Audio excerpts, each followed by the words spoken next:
El Evangelio según Lucas. En el primer video exploramos la representación de Lucas sobre Juan el Bautista y Jesús como el cumplimiento de la historia de Israel y de las promesas de Dios en las Escrituras del Antiguo Testamento. Entonces, observamos a Jesús inaugurar su misión y traer las buenas nuevas del reino de Dios a los pobres de Israel, personas de estatus social bajo y también personas que eran marginadas. Y Jesús enseñó que este reino está de cabeza. Todos los valores sociales comunes están al revés. Esta sección culminó con Lucas mostrándonos cómo Jesús era un nuevo Moisés a punto de traer un nuevo éxodo a través de su muerte en Jerusalén. Así que llegamos a la larga sección en el centro del libro, donde Jesús guía a su nuevo Israel en un viaje hacia Jerusalén. Esta parte del libro consiste principalmente en las enseñanzas y parábolas de Jesús dadas en el camino a varias personas con las que se encontraba, principalmente a su creciente grupo de discípulos. De esta manera, Lucas ilustra el seguir a Jesús como un viaje, como algo que haces donde aprendes mientras vas por el camino de la vida. De manera que, primero, Jesús invita a sus discípulos a esta misión mientras envía a un grupo de ellos a adelantarse anunciando el reino de Dios. Desde el principio, ser un discípulo significa participar en la misión del reino de Jesús apropiándote de ella. Y conforme los discípulos de Jesús regresan, Él empieza a dar varias enseñanzas acerca de la oración, acerca de confiar en la provisión de Dios. De hecho, es en estos capítulos de Lucas que Jesús habla más acerca del dinero, las posesiones y la generosidad que en cualquier otra de sus enseñanzas. Si seguirle a Él es realmente como andar por un camino, debe producir esta mentalidad minimalista, creando una libertad de las posesiones que permite la generosidad radical. Otro tema clave en estos capítulos es la continua misión de Jesús para los pobres. Así que, mientras viaja, Él sigue formando a su nuevo Israel y se encuentra con muchas personas que están enfermas o ciegas. Él se encuentra con samaritanos que son antiguos enemigos del pueblo judío y con Zaqueo, un hombre judío pero que dirige la recolección de impuestos para los romanos. Todos estos marginados sociales se encuentran con Jesús y son transformados por este encuentro. Así que se unen a su comunidad del reino, la cual Jesús describe como una gran fiesta de banquete. Él está aquí para buscar y salvar a los perdidos.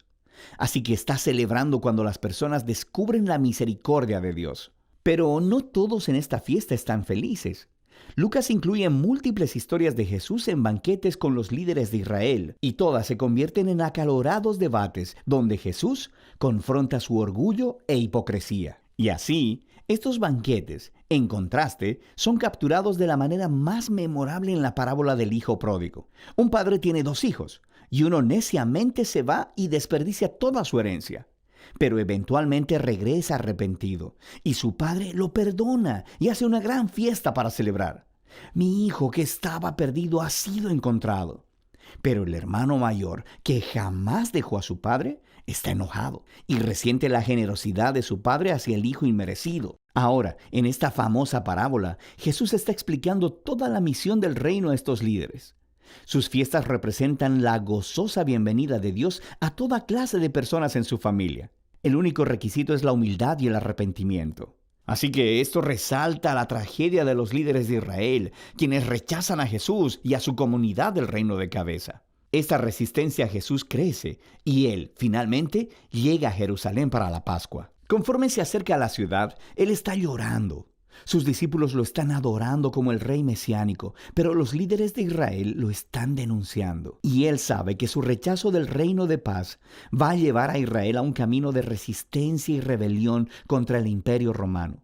Eso llevará a la caída de la ciudad. Y es esta destrucción de Jerusalén la que Jesús representa simbólicamente al entrar al templo y expulsar a los vendedores de animales. Él pone un alto al sistema sacrificial y dice que esta casa de oración se ha convertido en una cueva de ladrones y será destruida. Por supuesto, este acto genera toda una serie de debates entre Jesús y los líderes de Israel, lo que lleva a la predicción de Jesús de que un día los ejércitos romanos rodearán la ciudad y la desolarán, y también al templo, todo dentro de una generación. Dicho esto, Jesús se aparta con sus discípulos para celebrar la cena de la Pascua. Es la cena simbólica anual sobre la liberación de Israel de la esclavitud a través de la muerte del Cordero. Así que Jesús convierte el pan y el vino de la cena en nuevos símbolos acerca de este nuevo éxodo. Su cuerpo partido, su sangre derramada, traerán liberación para el nuevo Israel de Jesús.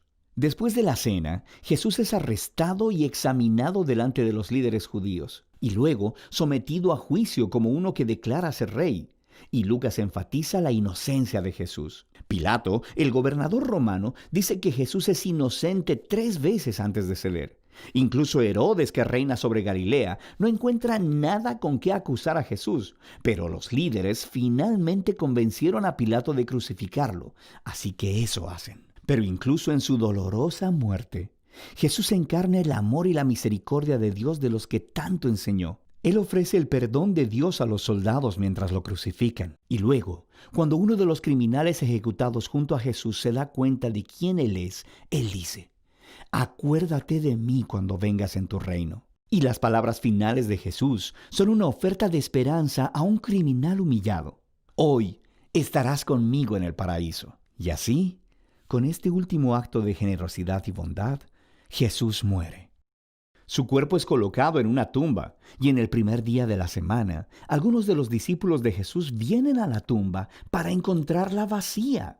Y hay 2 figuras angélicas ahí, diciéndoles que Jesús está vivo, que se ha levantado de los muertos. Así que se van completamente asombrados. Y es aquí donde Lucas cuenta una de sus historias más hermosas. 2 de los discípulos de Jesús están saliendo de Jerusalén hacia una ciudad llamada Emaús, y están desconsolados por la muerte de Jesús. Y de pronto, Jesús está ahí, caminando a su lado, pero ellos no lo reconocen. Él les pregunta, ¿por qué están tan tristes? Y ellos empiezan a hablar de sus esperanzas, de que Jesús será el que redimirá a Israel. Pero ahora, Él está muerto. Todo fue en vano. Pero después, mientras Jesús cena con estos 2 discípulos, Él parte el pan para ellos, justo como lo hizo en la cena de la Pascua. Es en ese momento que ellos lo reconocen, y Él desaparece. Lucas está contando la historia para hacer una poderosa declaración acerca de seguir a Jesús.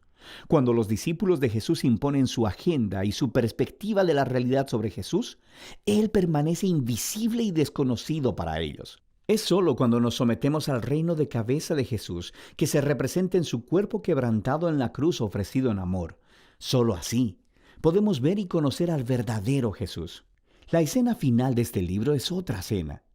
Jesús se aparece a sus discípulos y les explica a partir de las Escrituras del Antiguo Testamento cómo todo esto fue parte del plan de Dios, que el Mesías se convertiría en el rey de Israel al sufrir y morir por sus pecados y al conquistar su maldad al resucitar. Así que ahora, como el profeta Simeón prometió en el capítulo 2, el reino de Jesús saldría de Israel para que el perdón de Dios pueda ser anunciado a las naciones y que todos sean invitados a seguir a Jesús. Pero Jesús le dice a sus discípulos que esperen en Jerusalén por la venida del Espíritu para empoderarlos para esta nueva misión. Y esto, por supuesto, hace que sigas leyendo el 2º volumen de Lucas, el libro de Hechos. Pero por ahora, este es el Evangelio según Lucas.